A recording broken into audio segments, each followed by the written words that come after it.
कितना करिले तो हसे प्यार ये यार तू का जनबू चोरी चोरी करिले दीदार ये यार तू का जनबू कितना करिले तो हसे प्यार ये यार तू का जनबू।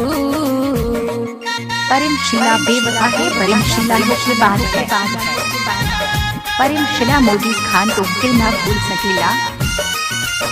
प्रेमशिला मोगीज भाई के साथ रहना है, मोगीज भाई प्रेमशिला धोखेबाज है।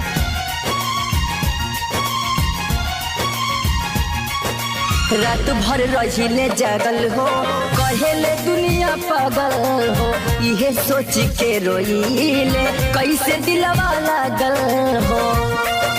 परिमशिला मोगीज खान तुमके ना भूल सकेला।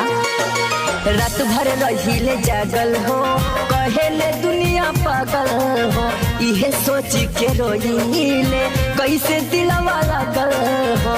मुहवा के मोड़लू कहीं के ना छोड़लू मुहवा के मोड़लू कहीं के ना छोड़लू प्यार से लेके दिलवा के तोड़लू टुकड़ा भइले बहाजार ये यार तू का जनबू कितना करिले तो हसे प्यार ये यार तू का जनबू।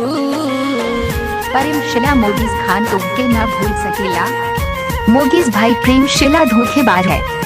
डीजे मोगीज खान मोबाइल नंबर 7081203652, मोबाइल नंबर 7081203652। मोगीज खान से पाई गई लू आजादी परिमशिला। प्रेम के कैसन रीतिया हो तोड़िए दिहल प्रीतिया हो राज अलिए भैया हो बिना बेदर्द के गीतिया हो। परिमशिला मोगीज खान तुमके ना भूल सकेला।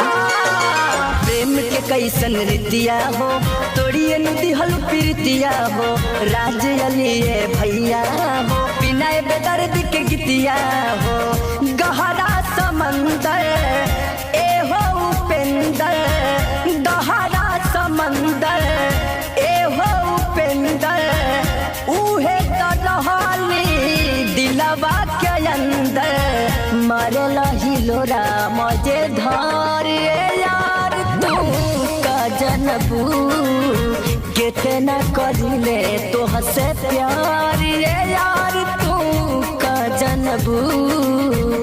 का जनबू हो का जनबू का जनबू हो का जनबू का जनबू चोरी चोरी चोरी चोरी करिले दीदार ये यार तू का जनबू कितना करिले तो हसे प्यार